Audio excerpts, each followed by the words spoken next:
Bigla siyang napaupo. Hindi dahan-dahan. Walang babala. Mula sa pagiging isang payapang anyo sa ilalim ng kumot, ang katawan ni Rina ay tumuwid. Na parang hinila ng isang hindi nakikitang tali. Nanlalaki ang kanyang mga mata.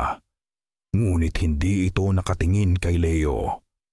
Ang mga mata nito ay nakatutok, hindi kumukurap sa isang madilim na sulok ng kanilang kwarto. Isang sulok na walang laman. Rina! Napaatras si Leo, ang puso'y biglang kumabog ng pagkaripas-ripas. Ang nanginginig na kamay ni Rina ay itinaas niya at itinuro ang kadiliman. Ang kanyang mga labi ay halos hindi gumalaw, ngunit ang salitang lumabas ay kasing talim ng bubog sa nakabibinging katahimian. Nandyan siya, at pagkasabi noon, para siyang isang manikang pinutulan ng tali. Bumagsak siya pabalik sa kama, walang malay. Ang bigat ng kanyang pagbagsak ay yumanig sa lumang kama. Napasugod si Leo. Rina! Rina! Gumising ka! Inalog niya ito ng marahan, ngunit ang tanging sagot na nakuha niya ay ang nag-aapoy na init ng lagnat sa balat nito. 4 na araw na. 4 na araw ng lagnat na hindi makuha ng kahit anong gamot o dasal. 4 na araw mula nang ihatid nila sa huling hantungan ang kanyang ama. Kanina lang, ang tanging kalaban nila ay ang numerong lumalabas sa termometro. Kanina lang, pinupunasan niya ang noo nito gamit ang bimpo na may tubig at suka. Ang amoy nito'y naging amoy ng pag-asa. Kanina lang binubulong niya ang kanilang pangarap, ang pag-alis sa probinsya, ang bagong buhay sa Maynila. Para lang bigyan ito ng dahilan para lumaban. Ngunit may iba pa pala silang kalaban. At ngayon, habang nakatitig siya sa sulok na itinuro ni Rina, nagsimulang mag-ugnay-ugnay ang mga piraso sa kanyang isipan. Ang amoy, kanina pa niya iyon napapansin. Isang amoy ng kandilang natutunaw nang natutuyong wax. Ngunit nang tingnan niya ang altar, malamig ang baso ng kandila at ang tunog bago mismo siya napaaupo. May narinig si Leo na halos isipin niyang guni-guni lang. Isang bulong na sinabayan ng paghinga ni Rina. Isang salitang hindi pamilyar. Kala, Chuchi. At kasabay ng bulong na iyon, ang isang napakahinang himig, isang plauta, malungkot at manipis na tila hinihipan mula sa napakalayong lugar. Mula sa direksyon ng malaking puno ng balete sa di kalayuan. Hindi iyon lagnat. Hindi iyon panaginip. Dahan-dahang tumingin si Leo mula sa walang malay na si Rina. Pabalik sa madilim na sulok ng kwarto. Wala pa ring laman. Ngunit alam niya, sa kaibuturan ng kanyang nanlalamig na kaluluwa, na nagsisinungaling ang kanyang mga mata. Alam niyang hindi na sila nag-iisa at ang kung anumang naroon ay naghihintay lang. Viral infection lang ito, mister. O baka stress lang dahil sa pagkamatay ng tatay niya. Bigyan niyo lang siya ng pahinga at maraming tubig. Pangatlong doktor na ang nagsabi niyan. Pangatlong klinika na ang pinasok nila na amoy alcohol at Lysol. At pangatlong beses na rin na gusto nang isigaw ni Leo ang lahat ng pagkadismaya niya. Ang stress ba ay nagdudulot ng lagnat na hindi bumababa sa 39? Ang stress ba ay nagpapabulong sa iyo ng mga salitang hindi mo maintindihan? Sa biyahe pa uwi sakay ng tricycle, ramdam ni Leo ang bawat lubak sa kalsada. Bawat alog ay parang suntok sa kanyang sikmura, isang paalala ng kanyang kawalan ng magawa. Nakasandal ang ulo ni Rina sa kanyang balikat, tulog, o marahil ay pagod lang para imulat ang mga mata. Nang gabi ring iyon, habang tinutulungan niyang magpalit ng damit si Rina, napansin niya ito. Isang maliit na marka sa braso nito, malapit sa malapa sa siko. Mukha itong pasa, kulay lila na may pagkaberde sa mga gilid. Ngunit ang hugis, kakaiba, hindi ito bilog. Hindi ito resulta ng pagkabunggo. Hugis dahon ito. Hinaplos niya ito ng marahan, malamig, parang balat na namatay. Kinabukasan, kailangan niyang lumabas para bumili ng kape. Sa maliit na sari-sari store ni Aling Nita, mainit ang usapan. Mas mainit pa sa bagong timplang kape. Narinig niyo ba ang nangyari sa mga manok ni Mang Cardo? Sabi ng isang babae. Kinain daw ang mga lamang loob, malinis ang pagkakatanggal. Aswang na yan, sagot naman ng isa pa na may kasamang pag-antanda. Nagsimula lang yan nung namatay si Berto. Baka may nagbabantay. Pinakinggan lang ni Leo ang usapan nila. Ramdam ang inis na gumagapang sa kanyang dibdib. Aswang. Sa panahon ngayon, mga kwentong panakot sa bata na pinaniniwalaan pa rin ng matatanda. Gusto niyang sumabat, sabihing tumigil sila sa mga kalokohang yan. Ngunit para saan pa? Nagbayad na lang siya at umalis. Sa paglalakad pa uwi, at bawi, dumaan siya sa panaderya. Naamoy niya ang bagong luto na pandesal. Naalala niya kung paano sila ni Rina mag-aagawan dati sa pinakatostadong piraso. Pumasok siya at bumili ng isang supot. Isang maliit na gawa ng normalidad sa gitna ng bangungot. Isang pag-asa na baka bukas, gigising si Rina at hihingi ng kape at pandesal. Ngunit ang normalidad ay isang bagay na ipinagkakait na sa kanila. Pagsapit ng dilim, nagsimula ang ritual ng takot. Nagsimula sa mga aso. Isang tahol. Sinundan ng isa pa at isa pa hanggang ang buong barangay ay napupuno. Galit na mga kahol. Pagkatapos, sa isang iglap, katahimikan. Isang biglaang, nakabibinging katahimikan na mas nakakatakot pa kaysa sa ingay.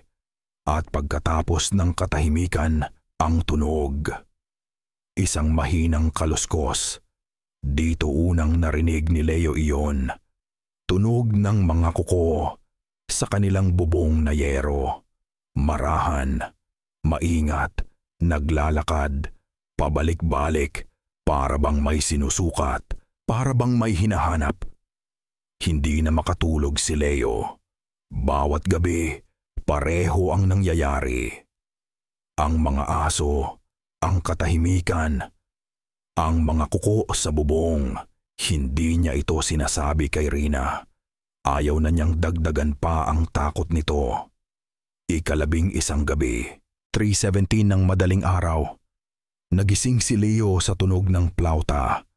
Hindi na ito mahina. Hindi na ito malayo. Ngayon, malinaw na. Parang hinihipan lang ito mula sa labas ng kanilang bintana. Isang himig na puno ng lungkot at pag-aangkin. Dahan-dahan, gumapang siya palabas ng banig. Maingat na hindi makalikha ng ingay. Sumilip siya sa maliit na siwang ng kurtina. Ang puso niya ay dumadagundong sa kanyang dibdib. Ang puno ng balete. Nandoon ulit ang matangkad na anino, nakatayo sa ilalim ng mga sanga. Hindi gumagalaw, ngunit ngayon, hindi na ito nag-iisa. Sa tabi nito, may isa pang nilalang. Ito'y gumagapang, nakayuko. Ang mga braso'y mas mahaba kaysa sa normal. Ang mga daliri parang mga ugat na bumaon sa lupa. At sa madilim na anino ng mukha nito, May 2 puntong nagliliwanag, 2 matang parang baga. Nakatingin. Diretso sa bintana nila. Diresto sa kanya. Wala nang tulog para kay Leo. Ang pagtulog ay naging isang luho na hindi na niya kayang bayaran. Paano ka pipikit kung sa bawat pagpikit mo? Ang nakikita mo lang ay 2 matang parang baga na nakatitig sa iyo mula sa kadiliman. Ang gabi ay naging kanyang kalbaryo. Ang ritual ay hindi na nagbabago. Ang pananaghoy ng mga aso, ang biglaang katahimikan, ang mga kuko sa bubong, at ang himig ng plauta na parang tinatawag ang kaluluwa ni Rina. At sa bintana, laging naroon ang 2 anino sa ilalim ng balete, nagbabantay, naghihintay. Pagod na siya. Pagod na ang kanyang katawan. Pagod na ang kanyang isip sa paghahanap ng mga lohikal na paliwanag na wala namang katotohanan. Isa na lang ang natitira niyang pag-asa. 1 taong alam niyang may alam, ngunit pilit na itinatago sa likod ng mga kunot sa noo at sa mga dasal na walang tunog. Dinantnan niya si Lola Carmen sa kanilang batalan. Nag-aalis ng mga dumi sa isang bilaong malagkit na bigas. Ang mga kamay nito'y tuloy-tuloy sa paggalaw, ngunit ang mga matay malayo ang tingin. Lola, kailangan po nating mag-usap. Simula ni Leo. Ang boses niya ay pagod at desperado. Hindi tumingin ang matanda. Mag-usap? Tungkol saan, iho? Kung tungkol sa bigas na ito, mukhang marami-rami pa tayong aalisin. Hindi po tungkol sa bigas. Lumapit si Leo. Tungkol po kay Rina. Huminto sa paggalaw ang mga kamay ni Lola Carmen. May sinabi na ba ang doktor? May bago ba silang gamot na ibinigay? Walang kwenta ang mga doktor, Lola. Alam niyo yan. May diin sa boses ni Leo. Alam niyo kung ano ang totoong nangyayari sa kanya. Sa pagkakataong iyon, isang malamig na hangin ang umihip sa loob ng batalan kahit na ang hapon ay maalinsangan. Kasama ng hangin ang isang amoy, amoy ng mamasa-masang lupa at nabubulok na dahon. Wala akong alam sa mga sinasabi mo, sagot ng matanda, ngunit umiwas ito ng tingin. Kung wala po kayong alam, ano po ito? Marahan, hinawakan ni Leo ang braso ni Rina na natutulog sa loob ng bahay. Maingat niyang itinaas ang manggas ng damit nito, ang dating iisang pasa na hugis dahon. Ngayon ay 3 na. At mas maitim. Halos kasing itim ng uling na parang parte na ng balat ng dalaga. Napasinghap si Lola Carmen. Ang mga mata niya ay nanlaki sa takot at pagkakonsensya. Binitawan niya ang bilao. Ang mga butil ng bigas ay kumalat sa sahig na kawayan, parang maliliit na puting luha. Nanginginig ang mga kamay ng matanda habang kinukuha ang isang luma at makintab na rosaryo mula sa kanyang bulsa. Mahigpit niya itong hinawakan. Ang tanging proteksyon niya laban sa isang katotohanang matagal na niyang tinatakasan. Tumingin siya kay Leo. At sa wakas, ang pader na itinayo niya ay gumuho. Nagsimulang tumulo ang kanyang mga luha. Unay patak-patak hanggang sa naging isang mahinang pag-iyak at sa huli, isang malakas na hagulgol na puno ng pinagsamang takot at pagsisisi. Hindi iyan sakit, iho. Garalgal ang boses niya sa pagitan ng mga hikbi. Hindi iyan sakit, hinintay siya ni Leo. Ang amoy ng lupa ay mas tumindi. Isa iyong sumpa, patuloy ng matanda, habang nakatitig sa mga itim na marka sa braso ng kanyang apo. Isang utang na loob na hindi nabayaran at malapit na. Malapit na ang takdang araw ng paniningil. Utang? Anong utang, Lola? Tanong ni Leo. Ang bawat salita ay tila bumabara sa kanyang lalamunan. Ang amoy ng lupa ay mas tumindi, mas mabigat, na parabang ang sahig na kawayan ng kanilang batalan ay naging lupa ng isang libingan. Umiling-iling si Lola Carmen, ang mga luhay patuloy na dumadaloy sa mga guhit ng kanyang muka. Isang kasunduan na ginawa ng aming mga ninuno matagal na panahon na ang lumipas. Ang boses ng matanda ay tila nang gagaling sa malayo, isang alingaw-ngaw mula sa nakaraan. Noong panahon ng malaking salot, simula niya, halos naubos ang aming angkan.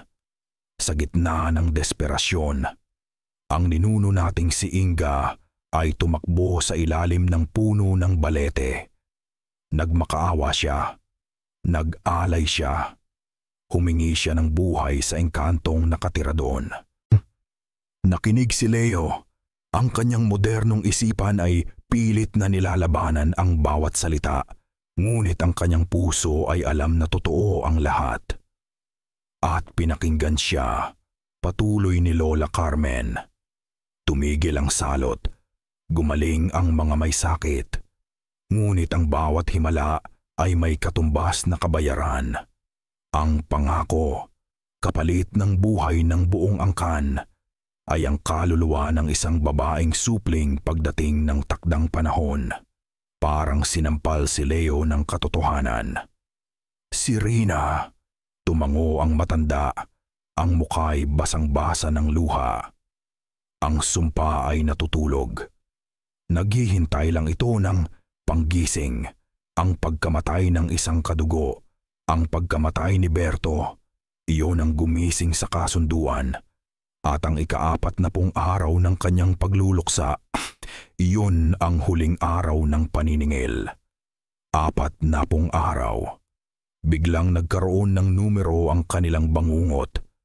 May deadline na ang kanilang takot. At ang mga nakikita ko sa labas, halos pabulong na tanong ni Leo. Ang anino, ang gumagapang na may matang parang baga. Ang engkanto ay hindi basta-basta kumukuha, paliwanag ni Lola Carmen. Nagsusugo muna siya ng kanyang tagabantay, isang aswang, isang halimaw na ang tanging layunin ay takutin, ihiwalay, at siguraduhing walang sinuman ang makakatulong sa kanyang biktima. Para kapag dumating ang araw ng paniningil, ang kaluluwa ay pagod na at handa ng sumuko. Lag. Isang malakas na paghampas ng hangin ang biglang nagsara sa pinto ng kanilang kusina at ang lahat ng apoy sa kanilang gasera ay namatay. Nilamon sila ng panandali ang dilim. Napasigaw sa takot si Lola Carmen. Agad na kinapa ni Leo ang posporo sa kanyang bulsa. Sa unang pagkaskas, hindi ito sumindi. Sa pangalawa, sumindi ito at ang nanginginig na liwanag ay muling nagbigay buhay sa kanilang paligid. May pag-asa pa ba, Lola? Tanong ni Leo. Ang boses ay basag. May paraan ba para labanan to? Meron. Sagot ng matanda. Ang boses ay isang desperadong bulong. Isang ritual na ipinagbabawal. Ang pagtatawag. Kailangan nating tawagin pabalik ang kaluluwa ni Rina bago ito makuha ng tuluyan. Pero para magawa iyon, kailangan nating malaman ang tunay na pangalan ng engkanto. Ang pangalan niya ang ating susi at ang ating armas. Pagkatapos ng sandaling iyon, hindi na nagsalita si Leo. Pumasok siya sa loob ng bahay at lumapit sa maliit na altar. Tinitigan niya ang luma at kupas na litrato ni Rina. Nakangiti, puno ng buhay. Ang mga matay nagniningning dahil sa kanilang mga pangarap. Hinawakan niya ang malamig na salamin ng picture frame at sa kanyang isipan, bumuo siya ng isang pangako. Isang pangakong mas matibay pa sa kahit anong sumpa. Ililigtas kita. Naririnig mo ba? Ililigtas kita. Bumalik siya sa batalan kung saan nandoon pa rin si Lola Carmen. Nanginginig pa rin sa takot. Paano po natin mahahanap ang pangalan niya? Tanong ni Leo. Ang boses niya ay kalmado na ngayon, ngunit may bakal na determinasyon. Tumingin sa kanya ang matanda. Ang mga mata'y puno ng bagong takot. Kailangan mong mahanap ang tunay na pangalan niya, Leo. Bulong nito. Pero mag-ingat ka. Dahil sa bawat pagsubok mong alamin, mas lalo siyang lalapit. Nararamdaman niya ang ating pag-uusap. Alam niyang lumalaban tayo. Huminto ang matanda at ang kanyang mga mata ay tumingin sa itaas tama sa kanilang bubong. Nakikinig siya. Ngayon mismo. Boom! Isang malakas, nakabibinging kalabog ang yumanig sa buong bahay. Na para bang isang higanting bagay ang biglang ibinagsak sa kanilang bubong na yero. Kasabay nito, ang himig ng plauta ay muling tumugtog, hindi na malungkot, kundi puno ng galit. Ang takot, kapag may pangalan at deadline na, ay nagiging isang uri ng determinasyon. Ang mga anino sa labas ay hindi na lang basta anino. Sila na ang kalaban. Ang lagnat ni Rina ay hindi na lang sakit. Ito na ang orasan na paubos na ang oras. Lupa mula sa 3 magkakaibang sementeryo, sabi ni Lola Carmen kinaumagahan, ang mga matay pagod ngunit matatag. Kailangang kunin sa pagitan ng hating gabi at ng alauna. Huwag kang lilingon pabalik kahit anong marinig mo. Gusto sanang tumawa ni Leo. Lupa sa sementeryo, parang eksena sa isang pelikulang katatakutan na pagtatawanan lang niya dati. Ngunit ngayong gabi, habang hawak niya ang isang maliit na pala at 3 supot na gawa sa katsa, walang kahit anong nakakatawa. Ang unang sementeryo ay ang sementeryo ng bayan. Medyo maliwanag pa dahil sa ilaw mula sa poste sa kalsada. Habang kumukuha siya ng isang dakok na lupa, pakiramdam niya ay isa siyang magnanakaw. Isang hangal na gumagawa ng isang bagay na hindi ka pani-paniwala. Ginagawa ko ba talaga to? Tanong niya sa sarili. Ngunit ang imahe ni Rina na nahihirapan ng huminga ang nagtulak sa kanya na isilid ang lupa sa supot. Ang pangalawa ay ang lumang sementeryo ng mga Espanyol sa kabilang baryo. Dito, ang katahimikan ay mas malalim. Ang mga puntod ay luma na at nababalutan ng lumot. Ang tanging liwanag niya ay ang gasera na dala-dala niya na lumilikha ng mga sumasayaw na anino. Bawat lagitik ng sanga, bawat ihip ng hangin ay nagpapatindig sa kanyang mga balahibo. Nagmadali siya. Ang pangatlo, ito ang pinakamahirap. Isang abandonadong libingan sa gilid ng bukid, hindi kalayuan sa puno ng balete. Walang pader, walang gate. Ang mga puntod ay mga krus na lang na gawa sa kahoy, karamihan ay nabuwal na. Ang katahimikan dito ay hindi kawalan ng tunog. Ito ay isang bagay na may bigat, isang bagay na nakikinig. Habang naghuhukay siya gamit ang kanyang mga kamay, naramdaman niya ito. Ang pakiramdam na hindi ka nag-iisa. Ang pakiramdam na bawat galaw mo ay pinagmamasdan. Mas binilisan niya ang pagkuha ng lupa. Nanginginig na ang kanyang mga kamay. At sa gitna ng kanyang takot, sa gitna ng kadilimang iyon, Isang bagay mula sa kanyang pagkabata ang bumalik sa kanyang isipan. Isang dasal. Matagal na niyang hindi ito ginagawa, ngunit ngayon ang mga salita ay kusang lumabas sa kanyang mga labi. Ama namin, sumasalangit ka. Bulong lang, ngunit sa katahimikan ng lugar, ito'y parang isang sigaw. Nagpatuloy siya, ang bawat salita ay isang kalasag laban sa takot. Sambahin ang ngalan mo. Nang mailagay na niya ang huling dakok ng lupa sa supot, nag-angat siya ng tingin. At doon, sa pagitan ng dalawang luma at nakahilig na krus, nakita niya ito. Hindi ang buong nilalang, isang anino lang. Ang anino ng tagabantay. Isang balangkas na nakayuko, mas maitim kaysa sa gabi. Gumagalaw ng walang tunog bago tuluyang naglaho sa likod ng mga puntod. Hindi na siya nag-isip pa. Tumakbo siya. Takbo na hindi lumingon pabalik tulad ng bilin ng matanda. Ang tanging naririnig niya ay ang kalabog ng kanyang dibdib at ang lupa sa loob ng mga supot na tumatama sa kanyang hita. Pagdating sa bahay, sinalubong siya ni Lola Carmen.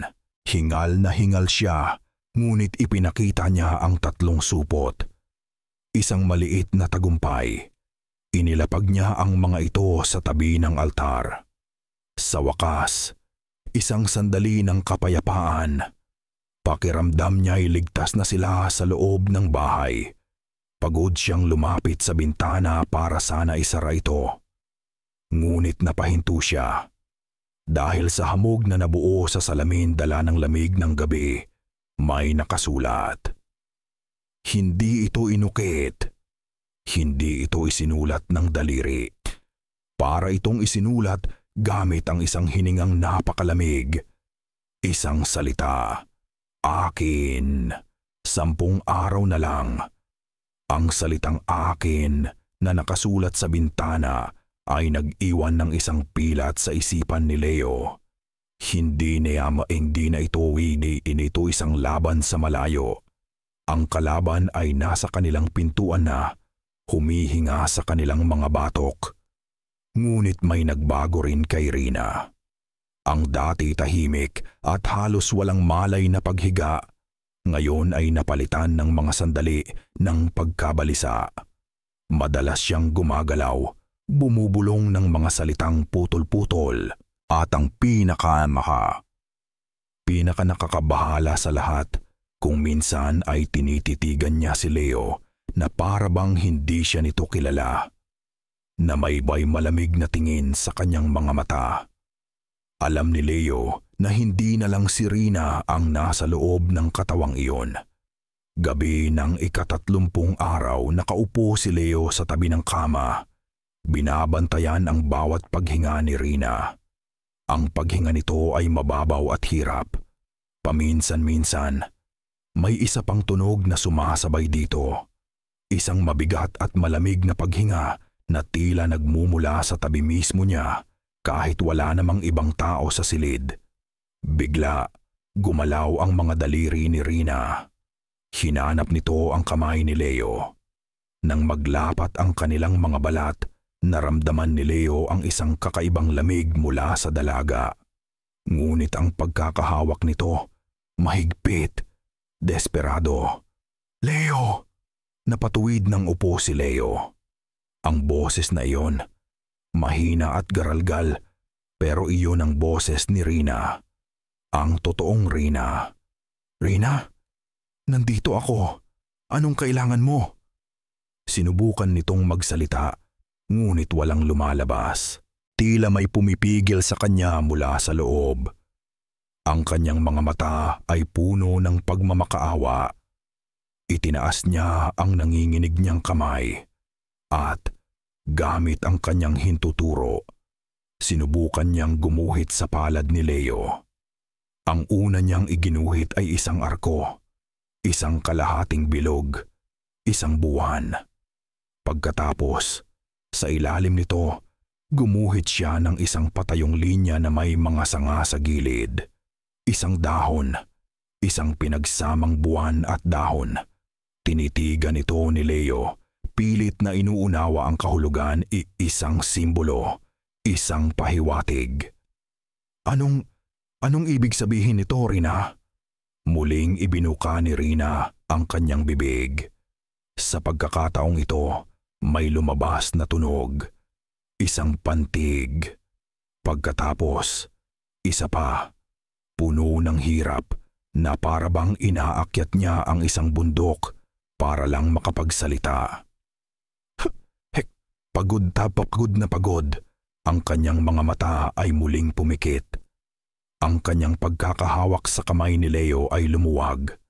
At ang lagnat na tila panandaliang nawala ay bumalik ng may mas matinding bagsik. Ngunit nakuha na ni Leo ang kailangan niya. Isang simbolo at isang simula ng pangalan. Hector? Isang kislap ng pag-asa ang sumilay sa kanyang dibdib. Isang piraso ng puzzle. Isang posibleng armas. Agad siyang tumayo para sabihin kay Lola Carmen ang nalaman niya. Ngunit bago pa man siya makahakbang, isang tunog mula sa labas ang nagpatigil sa buong mundo niya. Hindi ito ang plauta. Hindi ito ang mga kuko sa bubong. Ito ay isang sigaw. Isang sigaw na puno ng galit at pagkasuklam. Hindi sigaw ng tao. Hindi sigaw ng hayop na kilala niya. Ito ay isang sigaw na nagmula sa lalamunan ng isang bagay na hindi dapat umiral. Isang tunog na gumiba sa katahimikan ng gabi. At kasunod ng sigaw na iyon, blam, blam, blam. Ang sunod-sunod na malalakas na pagkalampag sa kanilang pinto. Hindi ito katok. Ito ay pag-atake. Isang marahas na puwersa ang pilit na pumapasok at ang buong bahay ay nayayanig sa bawat paghampas. Alam ni Hectan. Alam niyang lumalaban si Rina. At nagagalit ito. Hector! Sa pangalan ni Hector, layuan mo ang apo ko. Ang sigaw ni Lola Carmen ay sinabayan ng pagwisik ng banal na tubig sa pinto. Ngunit ang pagkalampag ay hindi tumigil. Sa bawat pagbigkas ng pangalang Hector, tila mas lalo lang itong lumalakas, mas nagiging marahas. Mali yata tayo, Lola! Sigaw ni Leo habang pilit na inihaharang ang isang lumang aparador sa pinto. Lalo lang siyang nagagalit. Nagsisigawan sila sa gitna ng kaguluhan. Sinusubukang talunin ng kanilang mga boses ang nakakabinging kalampagan at ang galit na ungol mula sa labas. Ito ay isang malaking pagkakamali. Ang pagsambit sa maling pangalan ay hindi hindi proteksyon. Ito ay isang paanyaya, isang hamon. Crash!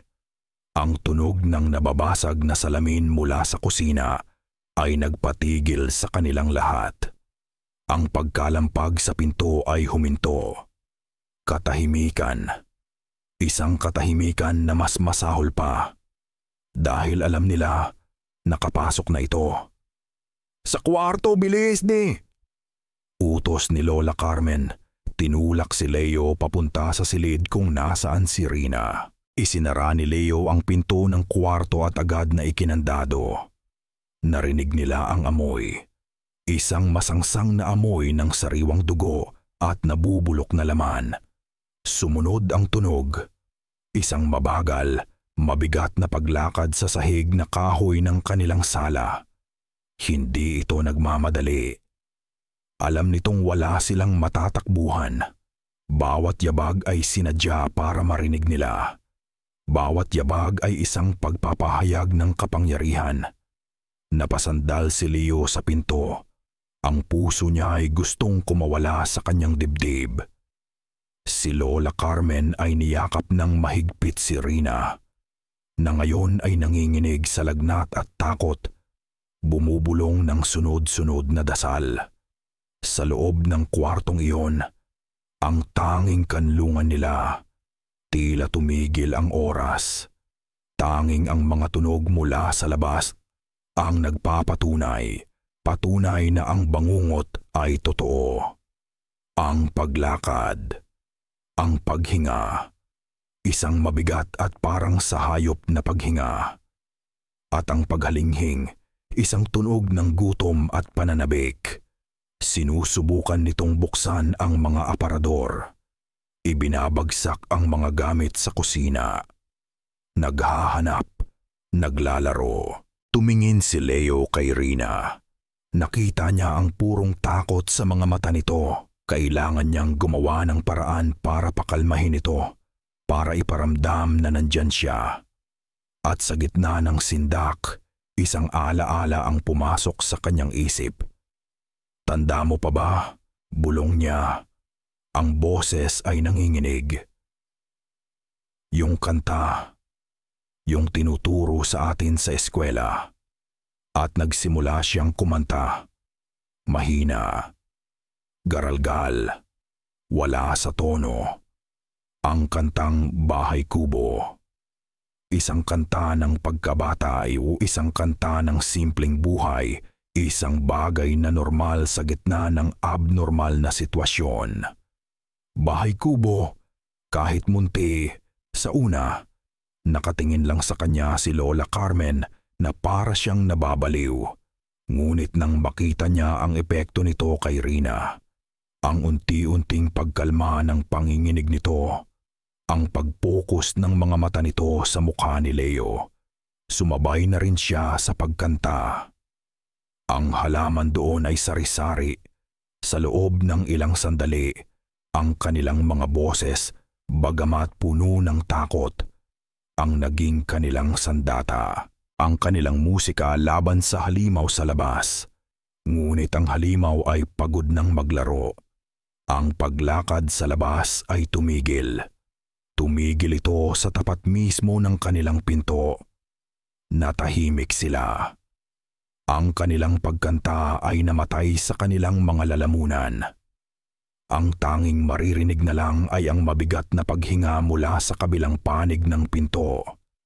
At pagkatapos, isang tunog na nagpayelo sa dugo sa kanilang mga ugat. Ang dahan-dahan.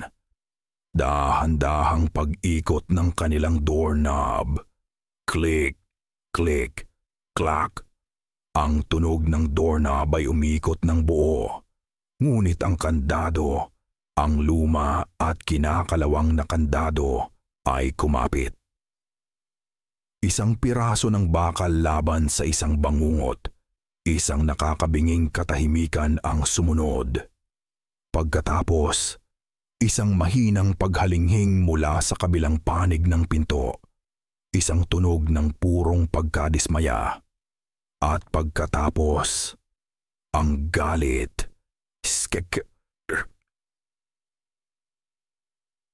Ang tunog ng matutulis na kuko na walang awang kumakaskas sa kahoy ng pinto ay tumagos sa kanilang mga tainga. Paulit-ulit. Pataas, pababa. Para bang isang hayop na sinusubukang maghukay para makapasok. Kasabay ng pagkalaskas ay isang bulong. Isang malamig na hiningang tumatagos sa siwang ng pinto. Sa akin lang. Napapikit si Leo. Pilit na tinatakpan ang tainga ni Rina na humihikbi na sa takot. Tumagal ito ng parang isang kawalang hanggan. Ang pagkalasks, ang bulong, hanggang sa isang sinag ng liwanag. Ang unang sinag ng bukang liwayway ay tumama sa bintana ng kwarto.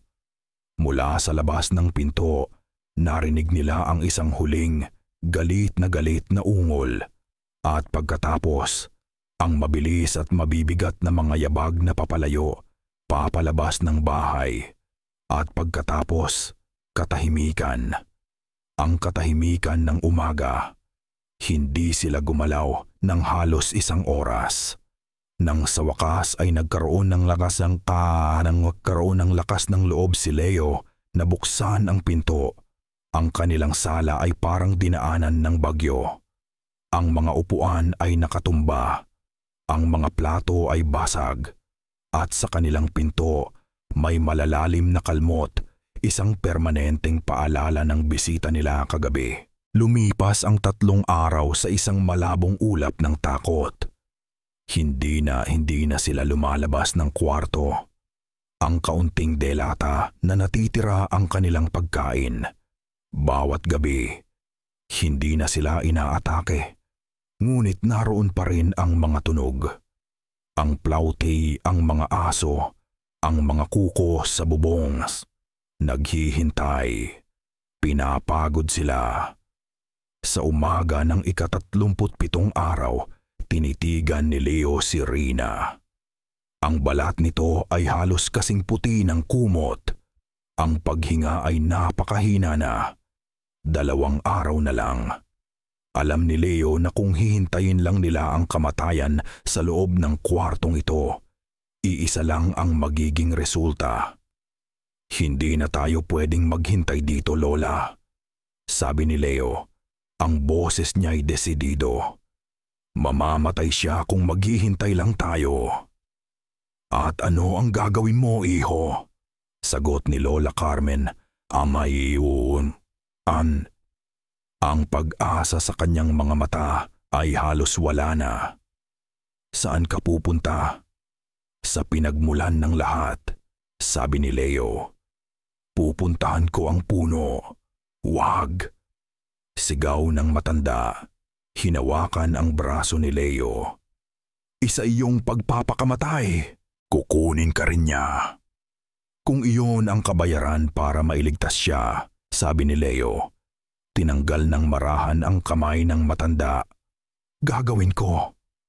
Nang gabing iyon, habang mahimbing na natutulog si Lola Carmen dala ng pagod, naghanda si Leo. Kumuha siya ng itak para sa proteksyon. Kahit alam niyang walang silbi ito. Kumuha siya ng gasera para sa liwanag. At bago siya umalis, kinuha niya ang litrato nila ni Rina mula sa altar.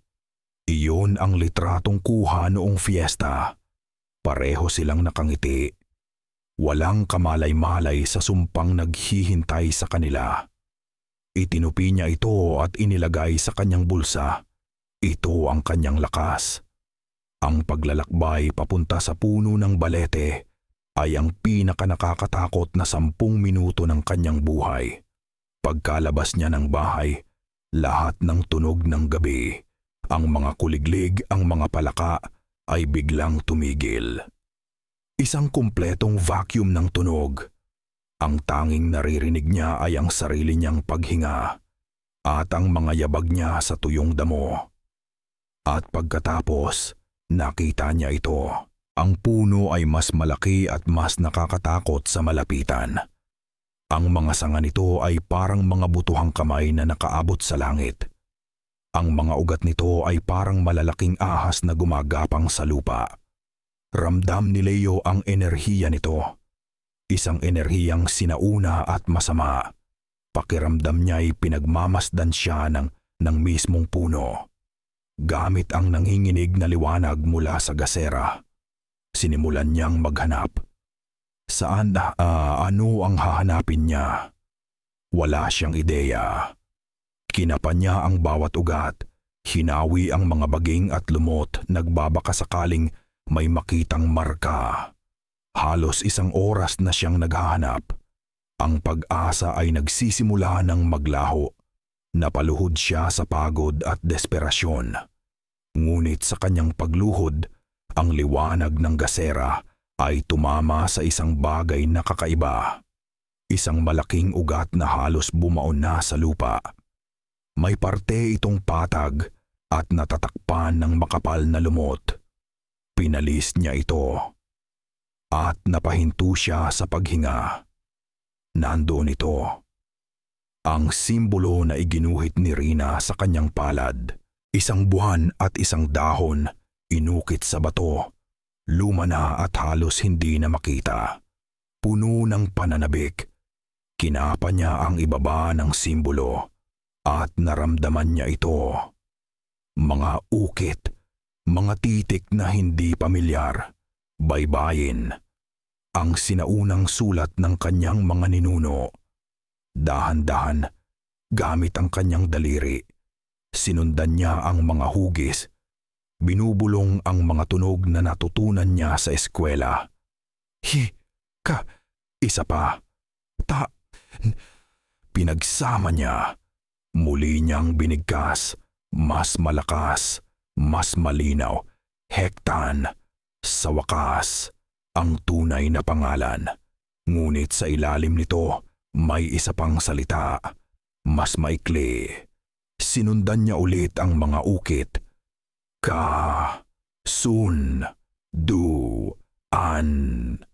Kasunduan. Nahanap na niya. Hawak na niya ang kanilang sandata.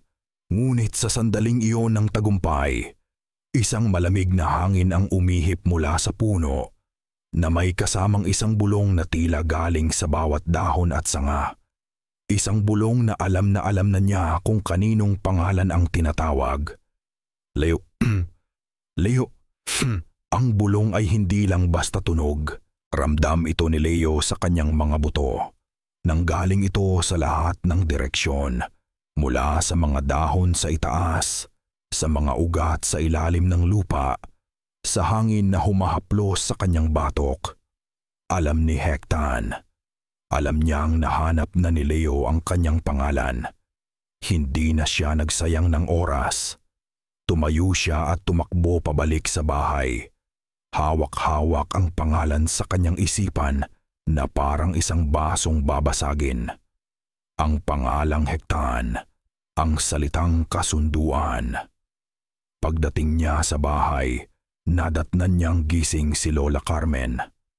Ang mukha nito'y puno ng pag-aalala. "Nahanap ko na, Lola," sabi ni Leo, hingal na hingal.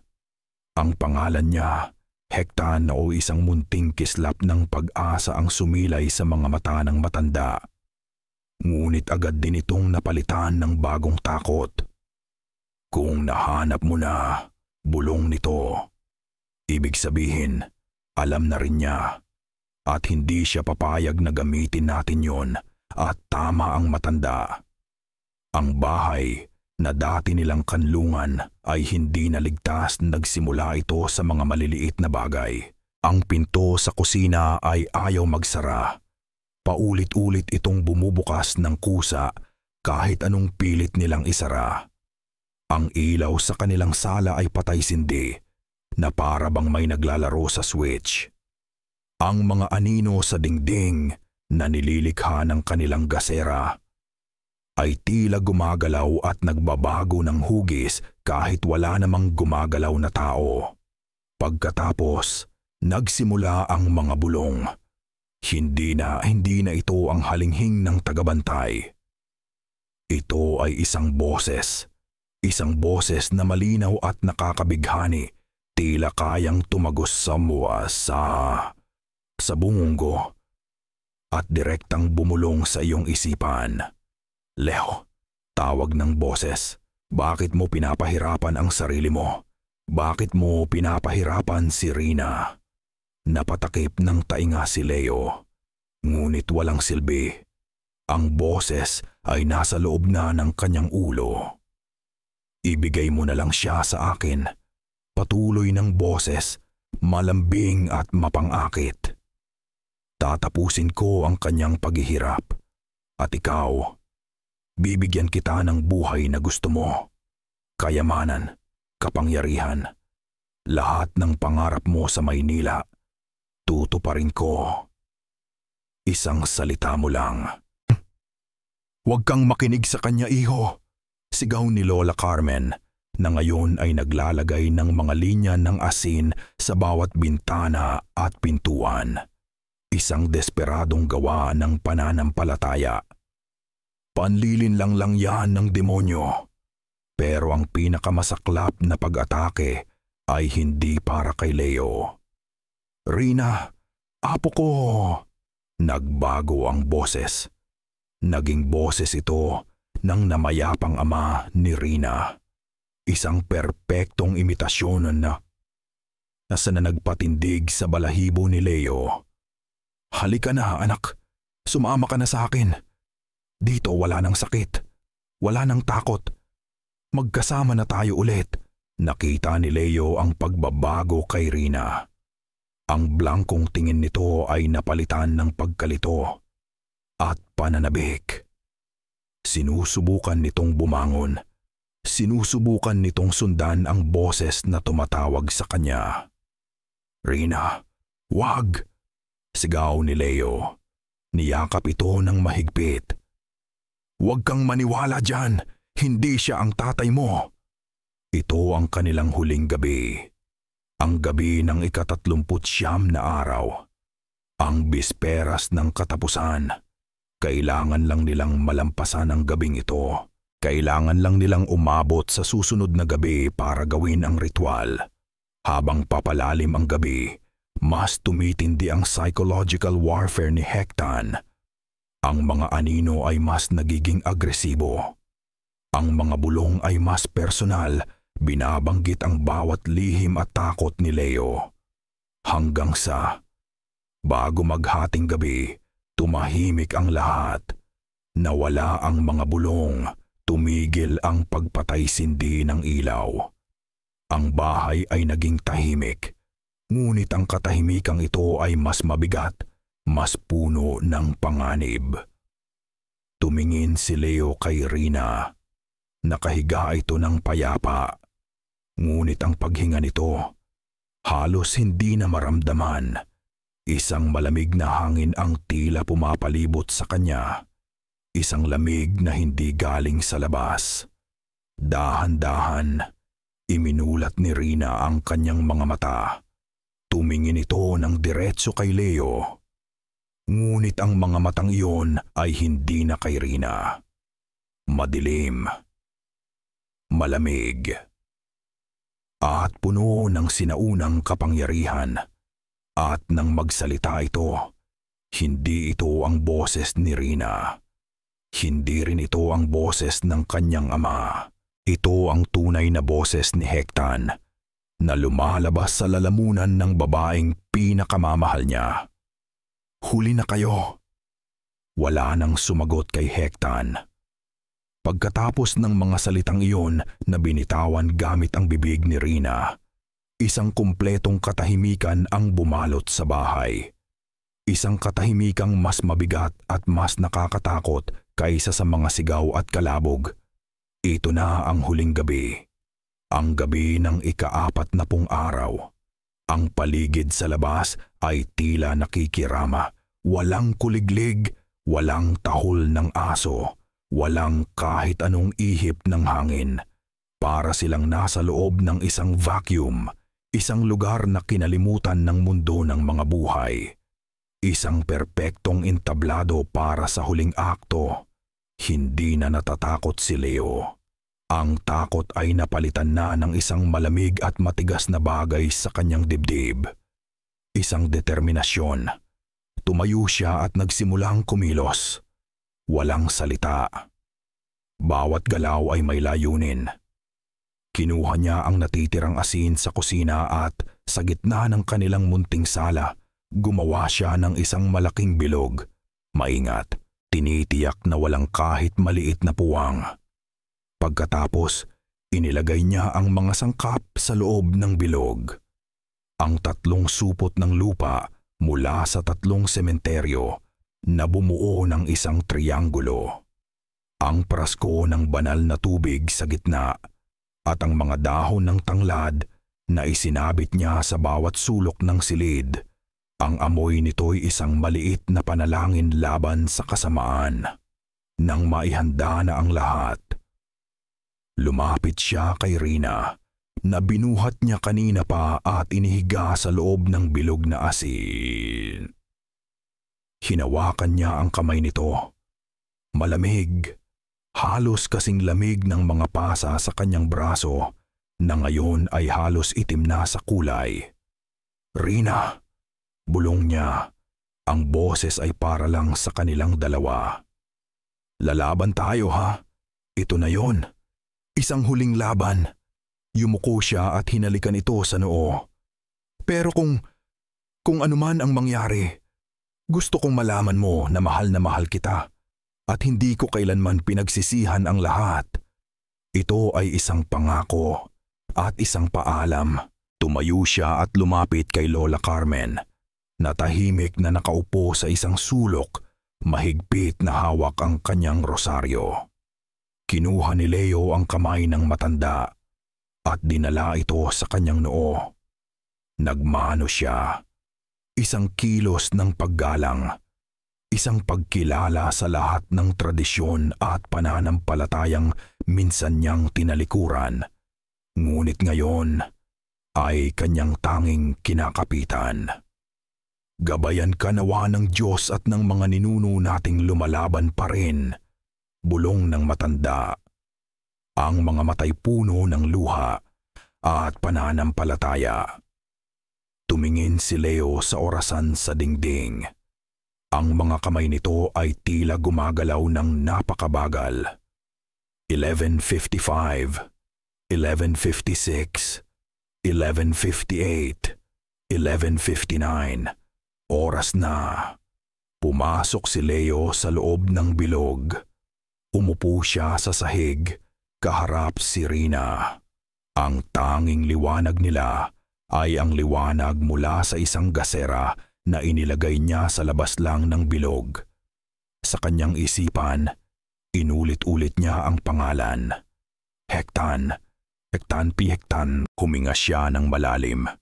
Pinuno ng hangin ang kanyang dibdib, isang huling paghahanda bago ang pagsisid sa kadiliman. Sisimulan ko na, sabi niya. Ipinikit ni Leo ang kanyang mga mata. Sa gitna ng dilim sa kanyang isipan, sinimulan niya ang dasal na itinuro ni Lola Carmen. Hindi ito isang ordinaryong dasal. Ito ay isang pagtawag, isang pakiusap sa mga sinaunang espiritu ng lupa at ng liwanag. Sa ngalan ng mga nauna pa sa amin, sa mga ugat na nagbigay buhay, at sa lupang pinag-ugatan. Ang kanyang boses ay mahina sa simula. Ngunit habang nagpapatuloy siya, ito'y nagkakaroon ng lakas, nagkakaroon ng kapangyarihan. Biglang umihip ang isang malakas na hangin sa loob ng kwarto kahit na lahat ng bintana ay nakasara. Ang apoy sa gasera ay halos mamatay, ngunit muli, itong sumiklab, mas maliwanag kaysa dati. Ikaw na nagtatago sa anino ng balete. At sa kanyang isipan, nagpakita si Hektan, hindi bilang isang anino, kundi bilang isang gwapo at makapangyarihang nilalang nagawa sa pinaghalong liwanag ng buwan at dahon. Ngumiti ito sa kanya. Hindi mo kailangang gawin to, Leo, sabi nito. Ang boses ay parang musika. Kasabay noon pa nagpakita sa kanyang isipan ang isang imahe. Si Rina, magaling na, tumatawa. Habang naglalakad sila sa isang malinis at magandang kalsada sa Maynila.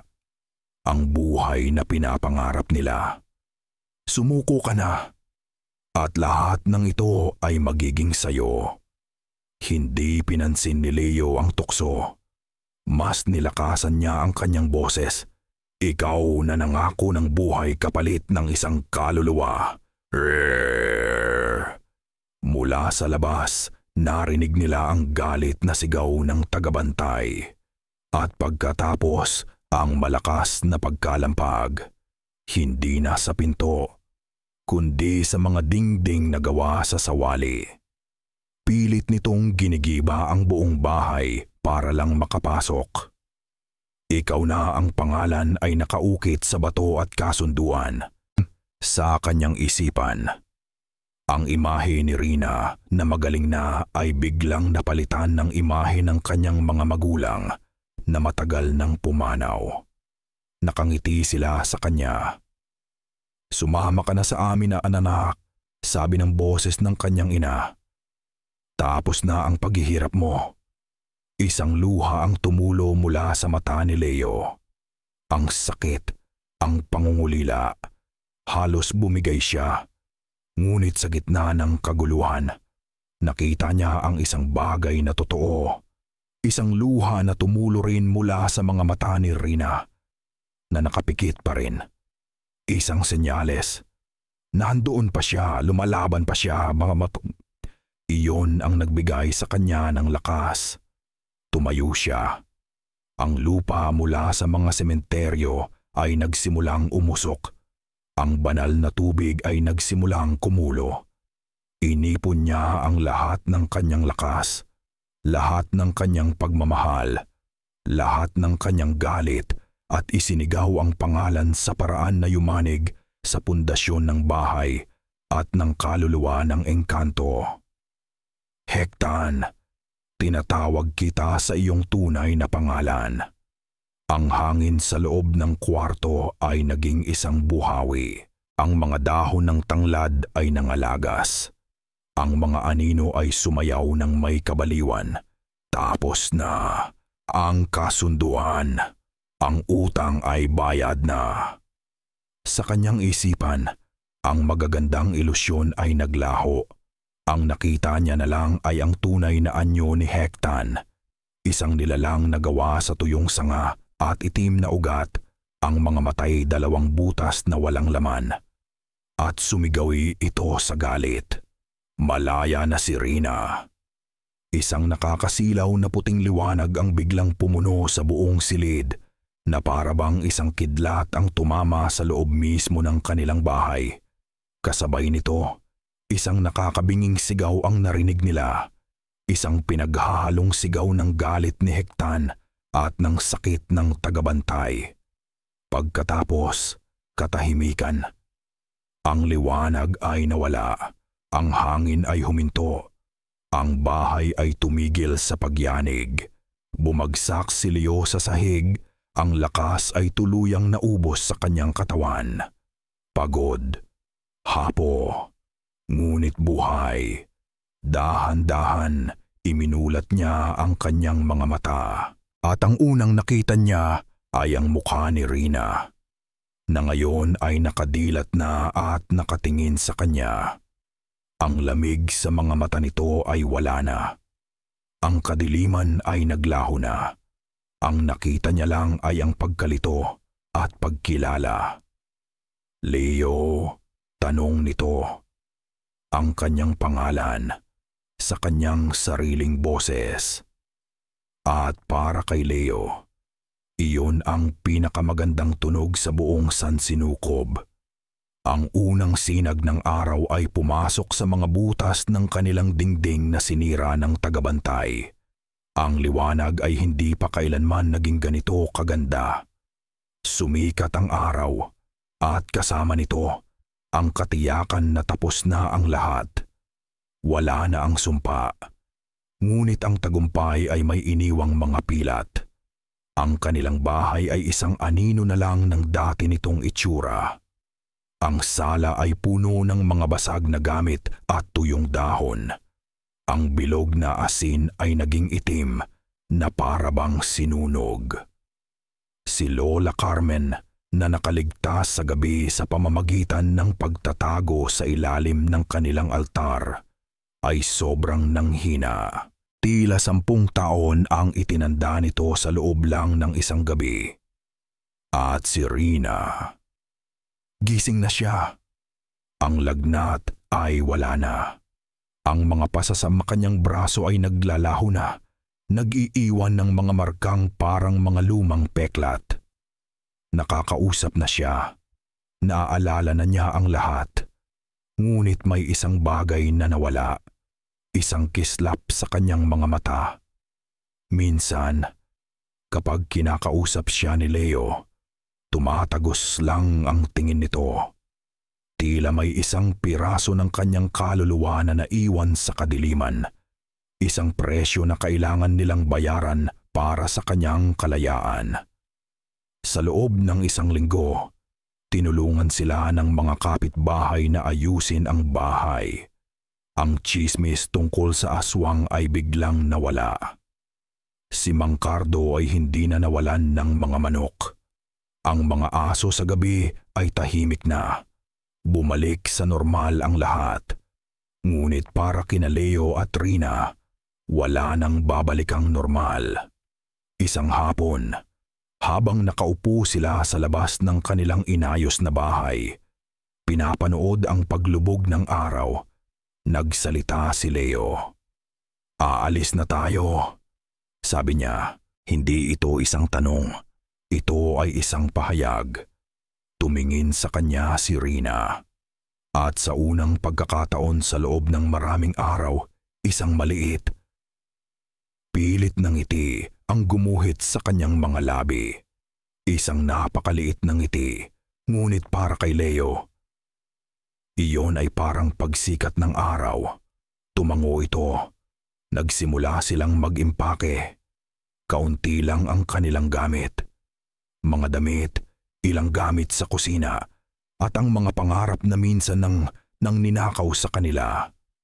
Habang inaayos ni Leo ang mga damit sa ilalim ng kama ni Rina, may nakita siyang isang bagay. Isang tuyo at kulubot na dahon ng balete.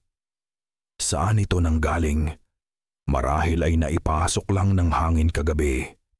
Pinulot niya ito at itinapon sa labas. Pagtalikod niya para ipagpatuloy ang pag-iimpake, muli siyang napatingin sa ilalim ng kama. Napatigil siya. Nanlamig ang kanyang buong katawan. Sa parehong lugar kung saan niya pinulot ang dahon kanina, may isa na namang tuyong dahon ng balete.